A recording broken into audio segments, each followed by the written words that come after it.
deuxième vidéo qui va évoquer les trois rubriques, les trois sections qui vont être utilisées pour le projet Claris dans les FDS. Alors j'insiste bien, n'allez pas voir dans les autres rubriques, il peut y avoir des erreurs, il peut y avoir des coquilles. Ce sera le boulot des HUI 4 PCE d'aller trouver ces coquilles, d'aller trouver ces erreurs pour éviter de vous embrouiller la tête et de vous prendre la tête. N'allez pas voir dans les autres rubriques que celles que nous allons évoquer ici. Alors, pour les rubriques qui vont nous intéresser, nous allons premièrement regarder les rubriques numéro 2 et numéro 3. Dans les rubriques numéro 2 et numéro 3, nous allons trouver les dangers. Alors, dans la rubrique numéro 2, les dangers du produit commercial, mais si le produit commercial est un mélange, il faut plutôt aller voir dans la rubrique numéro 3, où vous trouverez alors un petit tableau dans lequel on va trouver pour chacune des substances dangereuses les dangers associés. On regarde dans le nettoyant, pareil, rubrique numéro 2, on a bien un mélange, les problématiques du mélange. Si je vais à la rubrique numéro 3, je trouve les différentes substances qui sont présentes dans le mélange et les problématiques de chacune des substances. Pareil pour l'anticicatif, on a un aérosol avec ses dangers et lorsque je vais à la rubrique numéro 3, je retrouve les produits, les substances et les dangers de chacune de ces substances. Pardon. Que trouve-t-on d'autre? On trouve aussi donc, le nom et les numéros. Ici, le numéro CAS qui est le numéro international et le numéro EINECS que l'on retrouve encore ici sous le numéro CE. C ou EC, on peut aussi trouver EC, c'est le numéro d'identification européen. Donc ça, je vous invite à le garder en tête, on en parlera tout à l'heure en fin de vidéo. On a des dangers et on a les proportions de chacune des substances dans le danger. Il est possible, alors c'est pas le cas ici, je vérifie, c'est pas le cas là, et est-ce que c'est le cas ici? C'est pas le cas là non plus. Mais il est possible que lorsqu'on fait la somme des différentes proportions, vous trouvez quelque chose qui est inférieur à 100. Ne soyez pas surpris parce qu'ici on est bien sur les composants dangereux. Ça veut dire que si dans le mélange vous avez une substance non dangereuse comme l'eau, forcément elle n'apparaîtra pas. Donc il est possible que votre pourcentage final soit inférieur à 100. Ici, vous constatez que peu importe la FDS, on est toujours sur des fourchettes, on est toujours sur des intervalles. Et donc, c'est là où vous allez devoir faire un choix. Pour faire mon calcul, transformer mon volume en masse et calculer la masse de distillat moyen de butane de propane. Est-ce que je vais prendre 25? Est-ce que je vais prendre 50? Est-ce que je vais prendre 37,5? Il n'y a pas de bon choix, il n'y a pas de mauvais choix, il y a simplement des choix justifiés. Donc j'attends de vous dans le rapport que vous m'expliquiez pourquoi vous avez fait ce choix-là, qu'est-ce qui vous a motivé à faire ce choix-là. D'accord? Donc ce n'est pas vraiment le choix que je vais évaluer, mais l'explication, la justification de votre choix.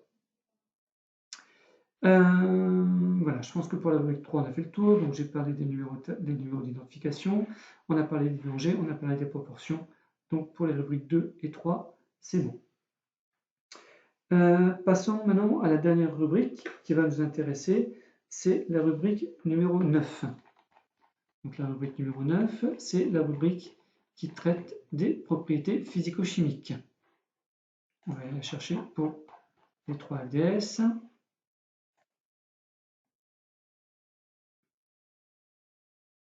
Voilà.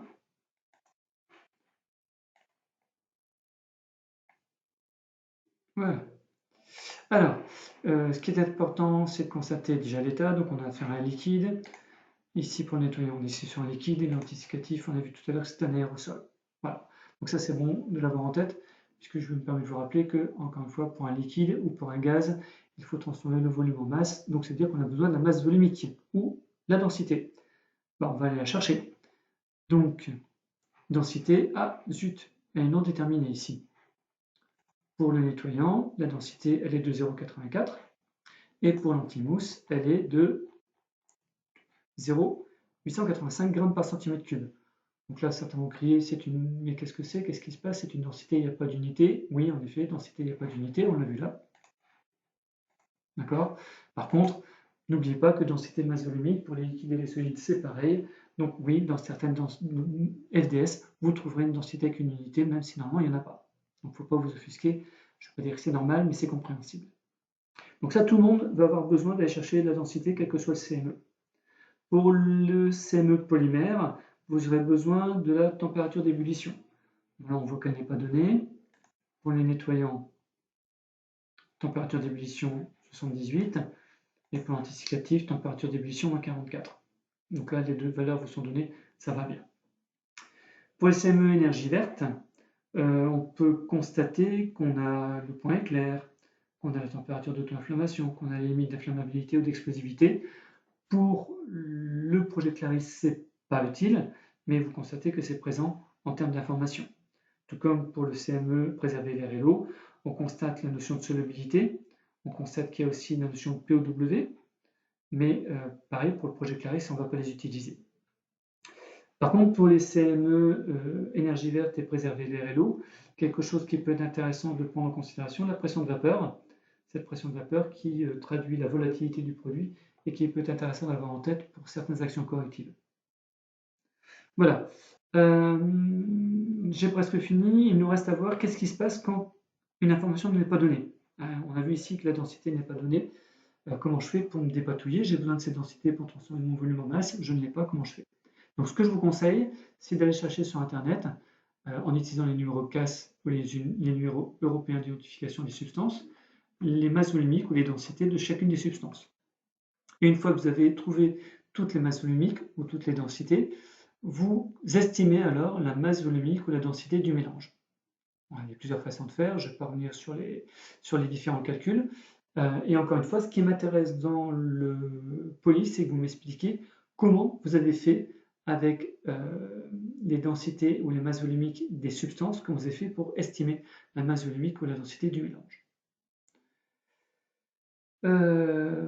Pareil pour le CME polymère, quand la température d'ébullition est absente, comment vous faites? À partir des températures d'ébullition de chacune des substances que vous avez trouvées sur Internet, grâce au numéro CAS ou grâce au numéro européen, comment vous faites pour estimer la température d'ébullition du mélange? Voilà, nous avons fini avec cette deuxième vidéo. On se retrouve pour les prochaines vidéos relatives au projet Clarisse, au logiciel Clarisse, pardon. À bientôt.